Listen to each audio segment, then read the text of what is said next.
via feno Delta gyetambula yonna gyegenda abantu nga balaba abavubuka nga balaba tubawe message ebategeeze ekigambo ekyo mu bufunze nga tumaliza kati muvubuka gwali eyandaba ng'oli myaka gyange ne oba ogisusizzaako naye nga oyagala okubeera freestyler omanye abavubuka badduka ekkanisa balowooza nti bintu bya kiki sijja kyogera kiyogerereko kale bakitegedde naye badduka ekkanisa balowooza nti tukyali mu biri ebintu naye nga ekkanisa enyuma abantu abava mu kkanisa bavaamu lwa motivation y'abantu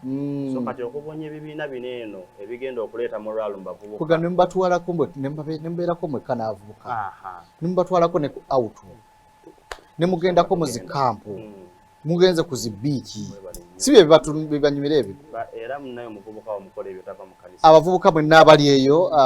tubakoowola okujja okwegatta ku Sons of the King ekibiina ekimu ku bibiina mu kkanisa ya Uganda ebirera abavubuka ate ebibiina ebirera abaana ba Katonda okubeera abaweereza be nga bakyali bavubuka bato manyi Bayibuli ekinyweza n'egamba nti sanyukiranga obuvubuka bwo naye tegeera nti olibeera n'ekyokuddamu Katonda ng'alina ebibuuzo byakubuuza kale nammwe abali eyo nga musanyuka mutegere nti waliwo Katonda kyabagaza okukola mu kibiina kino bwe bali nnyo bwe bali eddalo olw'obuweereza buno era katusabe Katonda atukolere bulungi